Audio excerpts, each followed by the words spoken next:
23% of Harvard MBA students were still unemployed 3 months after graduation. These are the students from one of the most prestigious universities and schools. Many of them have multiple degrees, strong network, and what's supposed to be called a golden ticket to success. Yet 1 out of 4 Harvard MBA graduates couldn't find a job. If people with Harvard MBA can't get hired, what does it say about the rest of the job market? According to the Wall Street Journal, Gen Z are facing the worst job market over a decade.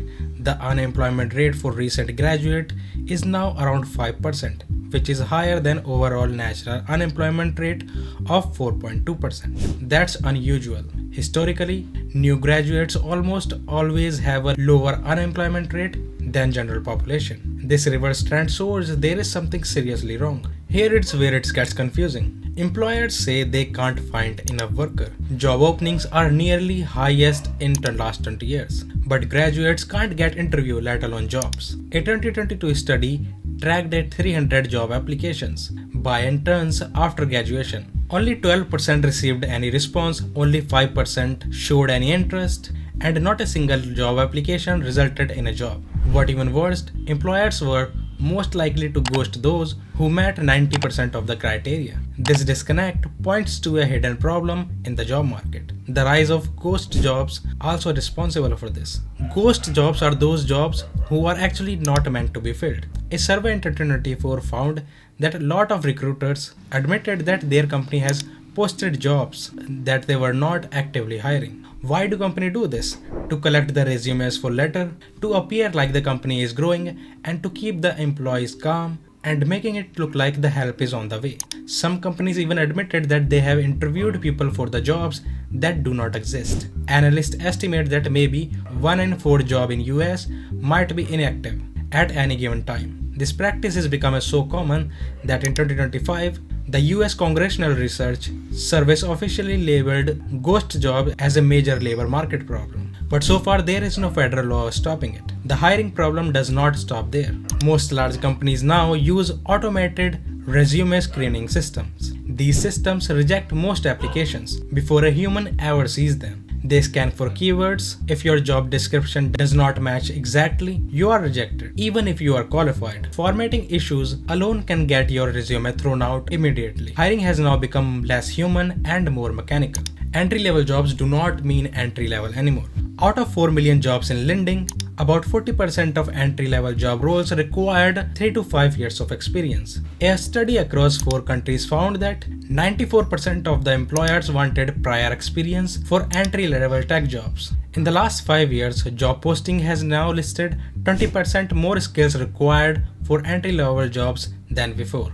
Now graduates are trapped in a cycle. You need experience to get a job, but you need a job to get an experience. Internships have now become the main entry point into the career, but the competition is brutal. Some companies show applications for internship rise by 50%. One firm received 69,000 applications for only 300 jobs, and nearly half of the internships are unpaid. This creates a new kind of inequality. Paid interns receive more job offers after graduations. Unpaid intern often receive none. Unpaid internship hardly helps your career, especially if you already struggled financially. Why companies are not hiring? Economists describe today's economy as low hiring, low firing. Companies are not firing workers aggressively, but they are also not hiring new ones. Young workers are seen as an investment, and in uncertain times, companies have stopped investing. Hiring in the US is now at the weakest pace in years, while the layoffs have increased sharply. Even graduates from elite universities like Stanford and Harvard are struggling. Decades ago, companies promoted workers internally. Today, fewer than 1/4 of jobs are filled from within. Instead, companies now hire externally, usually choosing people with years of experience. At the same time, United States spends 0.1% of its GDP on training and employment programs, far less than other developed countries. And AI is making it worse. Artificial intelligence is accelerating this crisis. Major tech leaders have warned that AI could eliminate entry-level jobs within 5 years. Goldman Sachs has predicted that AI could disrupt and replace 300 million jobs globally. Some companies have already stopped hiring junior-level workers entirely.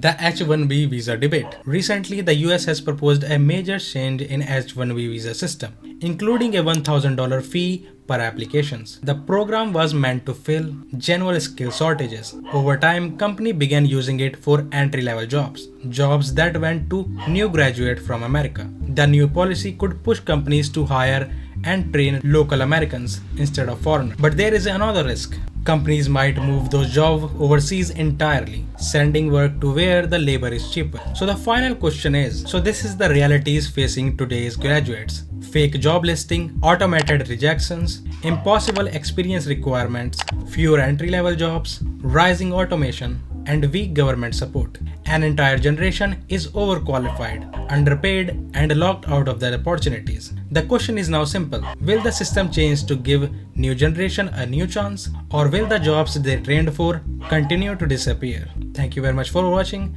This is it for the video, and I'll see you in the next one. Like, subscribe, and share. Thank you very much.